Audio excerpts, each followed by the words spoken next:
मायके वालों की बहू। अरे सीता, क्या हुआ? मुंह काहे लटका है तेरा? जब से आई हो तब से ऐसे ही बैठी हो।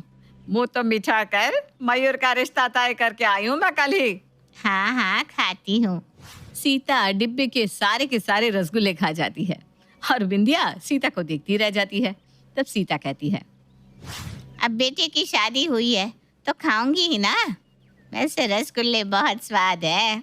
अच्छा, अब बता, मुंह क्यों उतरा हुआ है तेरा? क्या बताऊं बिंदिया, आजकल की बहुएं पूछ मत।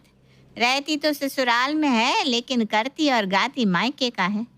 जब देखो मेरी बहू अपने मायके वालों में ही लगी रहती है। अपने घर में आग लग भी जाए ना तो उसे कोई फर्क नहीं, लेकिन मायके में हल्का सा कुछ होता है तो बहू दौड़ पड़ती है। अरे माई का भी तो उसका घर है, लगाव तो होता ही है ना।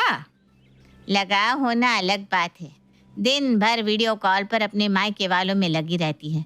अरे दुखी हो गई हूँ मैं। तू नहीं समझेगी, जब तेरी बहू आएगी ना तब तुझे मेरी बात समझ में आएगी। सीता चली जाती है। बिंदिया उसके पीछे से कहती है, इतना खोज के लाई हूँ बहू, मेरी बहू लाखों में एक होगी। इसके बोलने से कुछ थोड़ी ना होता है। इसी तरह दिन बीतने लगते हैं और मयूर की शादी का दिन आ जाता है। शादी से बिंदिया बहुत खुश होती है। तभी एक रिश्तेदार कहती है, भाभी जी, तैयारी तो बहुत जबरदस्त की है। मेरे इकलौते बेटे की शादी है तो लगना चाहिए ना कि बिंदिया के घर बहू आने वाली है। मैंने तो पहले ही मयूर के पापा से कह दिया था, शादी लाजवाब होनी चाहिए। चलो सब, बारात के निकलने का वक्त हो गया है। गाजे बाजे और पटाखे फोड़ते हुए बारात पायल के घर पहुंचती है। शादी अच्छे से हो जाती है। सब खा पीकर पायल को लेकर निकल जाते हैं। गाड़ी में बैठी पायल रोती रहती है। मयूर उसके हाथों में हाथ रखकर कहता है, रो मत पायल, बगल में ही तो तुम्हारा मायका है। जब मर्जी हो चली जाना, मैं तुम्हें कभी नहीं रोकूंगा। पायल तुरंत अपने आंसू पोंछ अपने भाई सनी को वीडियो कॉल कर लेती है और उससे बातें करने लगती है। बिंदिया के घर गाड़ी पहुंचती है। सब नई बहू को उतारने के लिए खड़े होते हैं। जैसे ही गाड़ी का गेट खुलता है तो सब देखते हैं कि बहू फोन पर अपने भाई से बात कर रही है। एक बार के लिए तो वहां खड़ी सारी औरतें एक दूसरे को देखने लगती है कि भाई इस वक्त कौन फोन पर अपने मायके वालों से लगा होता है। सबकी शक्ल देखकर बिंदिया कहती है, अभी अभी अपने मायके को छोड़कर आई है ना, तो याद आ रही होगी अपने भाई की। बहू भी तो बच्ची ही है। पायल तुरंत फोन अपने पर्स में रखकर गाड़ी से उतरती है। बिंदिया पायल का गृह प्रवेश करवाती है। सब कुछ बड़े अच्छे से हो जाता है। पायल सबको अपने मायके से लाए गिफ्ट देती है। ये मेरी मम्मी ने दिया है। मेरी मम्मी की पसंद ना बहुत अच्छी है। आप सबको कैसी लगी बताइएगा। सब अपने अपने गिफ्ट्स खोलकर देखने लगते हैं। तब साइड से पायल अपने माँ को कॉल लगाकर फोन अपने हाथ में दबा लेती है। बहू, साड़ी तो बहुत अच्छी दी है तेरी माँ ने। मयूर के पापा का कुर्ता भी सुंदर है। भाभी मेरे सूट भी अच्छे हैं, मैं ऐसा ही ढूंढ रही थी। आंटी से कहना मुझे बहुत पसंद आया। मम्मी जी ने मेरे लिए कुछ नहीं दिया। दिया है ना, वो मैं तुम्हें बाद में दूंगी। बहू, अब दोनों अपने कमरे में आराम करो। तुम दोनों भी तो थक गए होंगे। जी मम्मी जी। एंजल पायल के हाथों में फोन ऑन देख लेती है। ये भाभी ने अपनी माँ को कॉल क्यों लगाया हुआ था? मम्मी से कहूँ या नहीं? रहने देती हूँ, कहीं माहौल ख़राब ना हो जाए। ये भी हो सकता है कि मैं शायद गलत हूँ। एंजल उस वक्त चुप रहना ही सही समझती है। अगले दिन पायल तैयार होकर बिंदिया के पैर छूती है और बिंदिया उसी में भाव विभोर हो जाती है। बहू, आज तेरी पहली रसोई है और मुँह दिखाई भी। तू एक काम कर बेटा, जो तुझे सबसे अच्छा आता होगा ना वही बना ले, और साथ में एक मीठा भी बना लेना। हाँ ठीक है मम्मी जी। शाम को तुम्हें तैयार होना है। एंजल ने पार्लर वाली को बुला लिया है। मेरी बहू लाखों में एक दिखनी चाहिए। मम्मी, तुम्हारी बहू लाखों में एक नहीं करोड़ों में एक दिखेगी। पायल हल्की सी मुस्कान देकर रसोई में चली जाती है। इधर रात की बात एंजल के दिमाग में चलती रहती है और वो पायल को नोटिस करती रहती है। क्या बनाऊं समझ में नहीं आ रहा। मम्मी को वीडियो कॉल कर लेती हूँ। पायल अपनी माँ पुष्पा को वीडियो कॉल करती है। फोन उठाते ही पुष्पा कहती है, अरे पायल, फोन स्पीकर पर है क्या? हाँ क्यों मम्मी? अरे चल पहले हेडफोन लगा, तभी मैं बात करूंगी। अरे ठीक है बाबा, लगा रही हूँ। तुम भी ना रह रहे कर क्या हो जाता है? पहले तो मुझे कभी हेडफोन लगाने को नहीं कहती थी। पायल हेडफोन लगा लेती है। फिर पुष्पा कहती है, अरे गधी, तू अपने ससुराल में है, मैं घर की कोई बात करूंगी तो कोई सुन लेगा ना, वो अच्छा लगता है क्या? तुझे तो पता है तेरी माँ को बात बात पर गाली देने की आदत है, कहीं तेरी सास ने सुन लिया ना तो मेरी इज्जत क्या रह जाएगी। क्या मम्मी, तुम ना, कोई नहीं सुन रहा। पता है तेरे जाने के बाद ना कल घर में बहुत कलेश हुआ। तुझे तो पता ही है मैं तो कभी कुछ कहती ही नहीं, लेकिन फिर तेरी बड़ी मम्मी ने मुझे इतना सुनाया, वो भी ना पानी को लेकर। अब क्या पूरे घर का पानी मैं ही खत्म कर देती हूँ, है? बोलो। अरे मम्मा छोड़ो ना ये सब तो वहाँ का रोज का है, कोई नया नहीं सुन रही हूँ मैं। अच्छा मम्मी ये बताओ कि आज नाश्ते में क्या बनाऊँ? आज मेरी पहली रसोई है ना। एक काम कर, उपमा बना ले, हल्का भी रहेगा और अच्छा भी। शादी के घर में रोज तला भुना खाकर सबका पेट भी खराब हो गया होगा। और मीठे में ना खीर बना लेना। ठीक है मम्मी, तुम लाइन पर ही रहना और मुझे बताती रहना क्या क्या कैसे बनाना है। पायल पुष्पा से पूछ पूछ कर खाना बनाती है और दोनों माँ बेटी बातें करती रहती है। एंजल, जिसकी नजर पायल पर थी, वो रसोई के बाहर खड़ी सब सुन रही थी। लगता है भाभी को खाना बनाना नहीं आता। बेचारी मेरे जैसी है, इसीलिए अपनी मम्मी से पूछकर बना रही है। मैं भी ना बेकार में भाभी के लिए क्या क्या सोच रही थी। पायल सबको खाना खिलाती है और कहती है, मैंने सोचा उपमा हेल्दी रहेगा तो मैंने वही बना लिया। वैसे मैं अपने मायके में उपमा ही नाश्ते में खाती थी। भाभी बहुत अच्छा बना है। बेटा तू जाकर रेस्ट कर ले, शाम को तैयार भी होना है ना। पायल अपने कमरे में जाकर अपनी माँ से बातें करने लगती है। जैसे ही मयूर कमरे में आता है, पायल को जगह देखकर कहता है, अब फोन छोड़ भी दो, आराम कर लो वरना शाम को थकी थकी लगोगी। मुझे नींद ही नहीं आ रही और लेटने से ना मुझे आराम हो जाता है। पायल वापस से बात करना शुरू कर देती है। शाम को पार्लर वाली आ जाती है और पायल तैयार होते वक्त भी अपनी बहन अनु को वीडियो कॉल में ले लेती है और मेकअप करवाते हुए बात करने लगती है। एंजल कमरे में आती है और पायल के हाथ से फोन लेकर कहती है, भाभी तैयार हो जाओ शांति से, फिर बात करती रहना। सब आ गए हैं, ऑलरेडी लेट हो चुका है। दीदी अब जल्दी से भाभी को रेडी कर दो ना। एंजल, मैं अपनी दीदी को दिखा रही थी कि मुझे तैयार तो सही कर रही है ना। उसकी चिंता आप छोड़ दो, ये यहाँ की बेस्ट पार्लर वाली है। पायल तैयार होकर मुंह दिखाई की रस्म के लिए बैठ जाती है। सभी औरतें पायल की मुंह दिखाई कर उसे कुछ न कुछ देती हैं। फिर सब खाना खाने लगती हैं। इतने में ही पायल का भाई वहां आ जाता है। पायल तुरंत अपना घूंघट हटाती है और अपने भाई से गले मिलती है। अच्छा हुआ तुम आ गए भैया, मैं तुम्हें ही याद कर रही थी।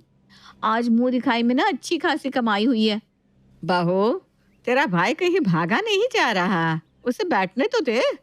कमरे में ले जा और आराम से बात करना। हाँ ये सही कहा आपने मम्मी जी। पायल सनी को अपने कमरे में ले जाती है और नेक में मिले कुछ पैसे और कुछ अच्छे अच्छे गिफ्ट दे देती है। तूने मुझे क्यों बुलाया अचानक?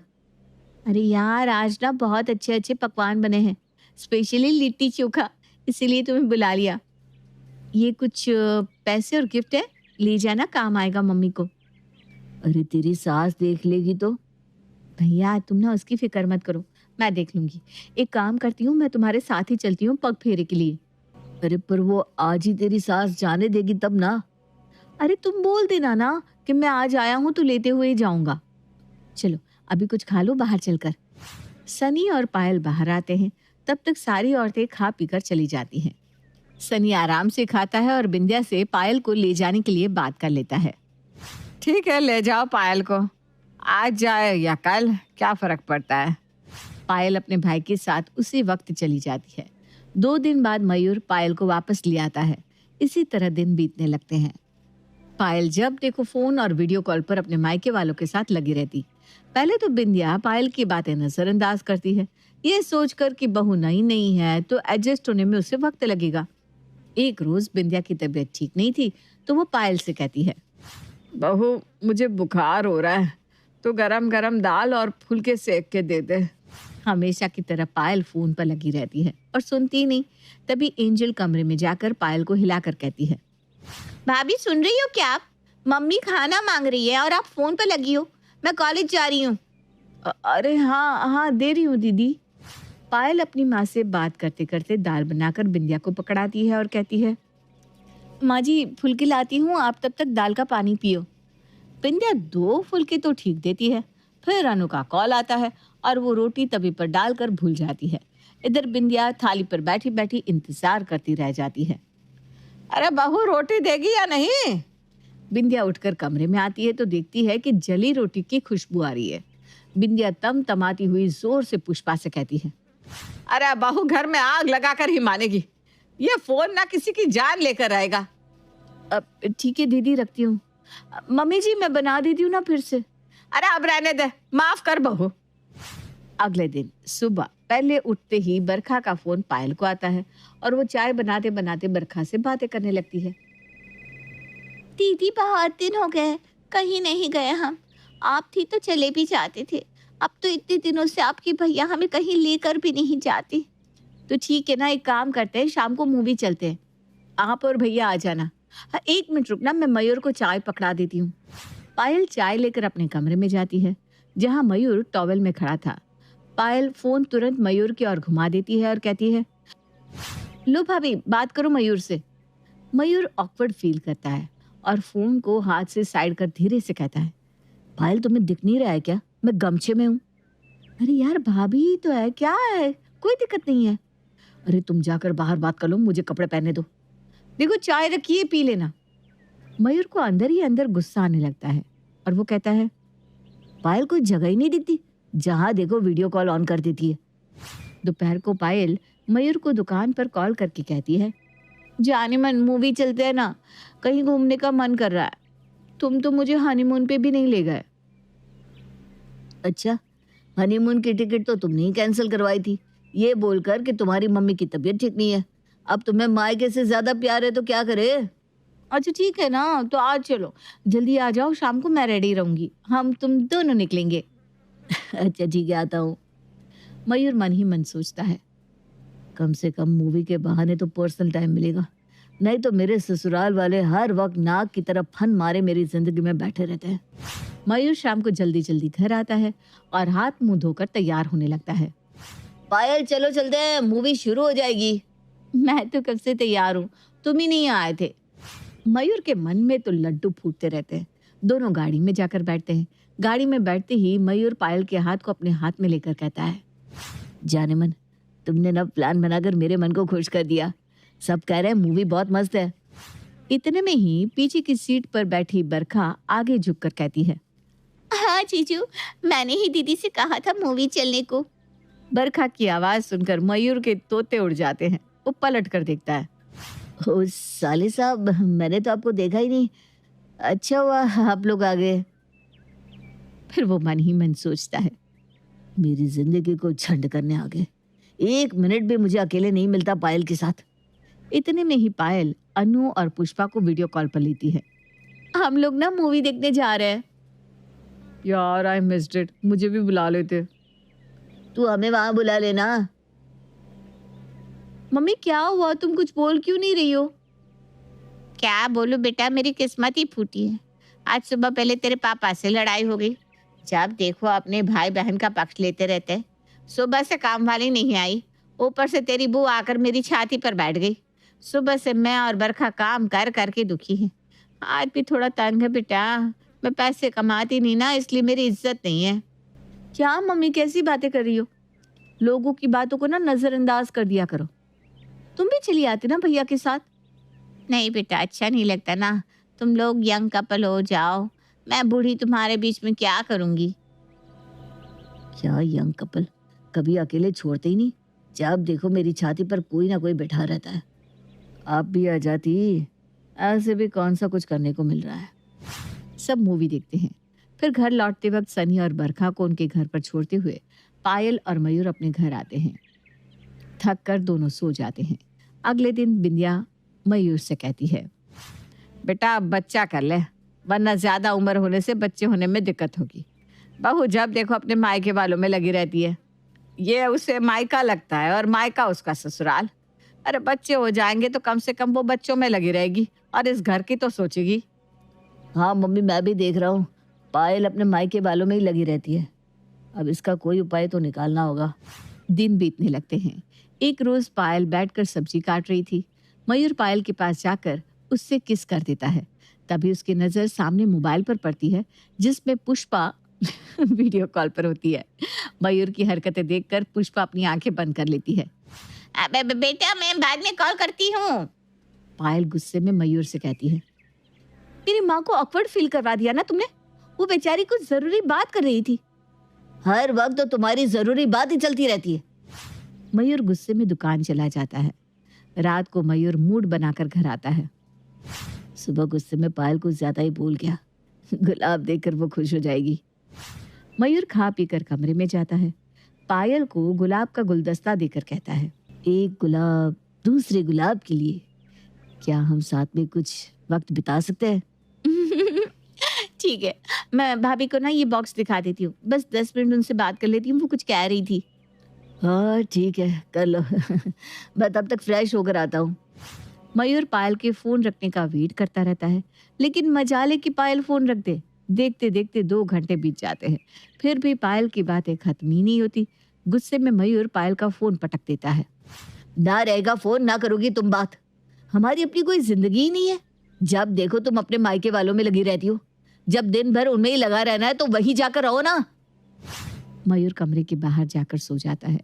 अगले दिन पायल उठते ही अपना फोन लेकर बनवाने के लिए घर से निकलती है और घर के दरवाजे पर ही उसका पैर मुड़ जाता है और उसके पैर में फ्रैक्चर आ जाता है। पायल दर्द से रोने लगती है।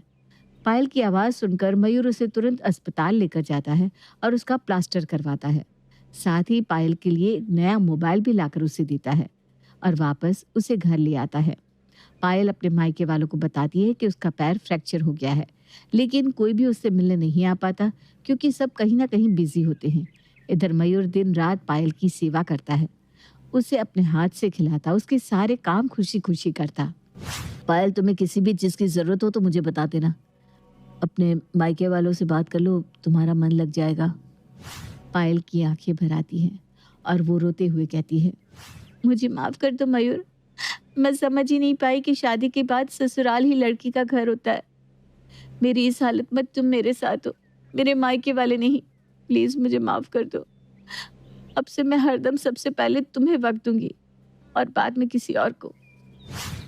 मयूर पायल के सिर पर हाथ फेरता है और उसे गले लगा कर कहता है, बच्ची हो तुम बिल्कुल।